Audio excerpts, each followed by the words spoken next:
જૂનાગઢ જિલ્લાની વંથલી તાલુકા પંચાયતમાં પ્રમુખ અને ઉપપ્રમુખ સહિતના હોદ્દેદારો દ્વારા વિધિવત રીતે ચાર્જ સંભાળવામાં આવ્યો હતો।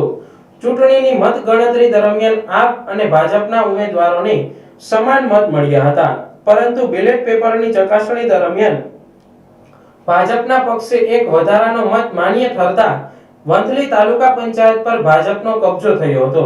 ત્યારબાદ તમામ નવા હોદ્દેદારોએ પોતપોતાનો ચાર્જ સંભાળ્યો હતો।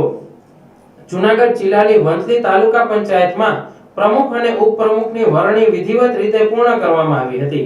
મારું નામ ચાંદેલા ભરતજીભાઈ છે। હું ધંધુસર જનશક્તિ ભારતીય જનતા પાર્ટીના ઉમેદવાર તરીકે જીતીને આવેલ છે અને આજે વંથલી તાલુકા પંચાયતના ઉપપ્રમુખ તરીકે મારી વરણી કરવામાં આવી છે। તેથી હું ભારતીય જનતા પાર્ટીના હોદ્દેદારો, કાર્યકર્તાઓ અને મતદારોનો ખૂબ ખૂબ આભાર માનું છું। મત ગણતરી દરમિયાન ભાજપ અને આપના ઉમેદવારોને સરખા મત મળતા પરિસ્થિતિ રસપ્રદ બની હતી। જો કે બેલેટ પેપરની પુનઃ ચકાસણી દરમિયાન ભાજપના પક્ષે એક મત વધતા ભાજપને જીત મળી હતી। જીત બાદ પ્રમુખ તરીકે નયનાબેન નીતિનભાઈ ફળદુ, ઉપપ્રમુખ તરીકે ભરતભાઈ ચુનીભાઈ ચાંડેરા, કારોબારી ચેરમેન તરીકે અવનીબેન ઠુમર અને દંડક તરીકે અતુલભાઈ કોટડિયા તેમજ શાસક પક્ષના નેતા તરીકે દિનેશભાઈ ચાવડાની નિમણૂક કરવામાં આવી હતી।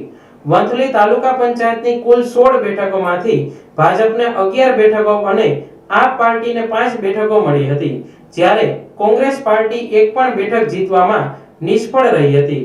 નવા હોદ્દેદારોએ ચાર્જ સંભાળતા કાર્યકરો અને સમર્થકોમાં ખુશીનો માહોલ જોવા મળ્યો હતો। તાલુકા પંચાયતના પ્રમુખ તરીકે મારી વરણી થઈ છે। મારું નામ નયનાબેન નીતિનભાઈ ફળદુ છે। આ માટે Bharatiya Janata party parliamentary board અને જિલ્લા સંગઠન સમિતિ, વંથલી તાલુકા સંગઠન સમિતિ સદસ્યો અને ભારતીય જનતા પાર્ટીના કાર્યકર્તા અને મારા મત વિસ્તારના ભાઈઓ બહેનો બધાનો ખૂબ ખૂબ આભાર।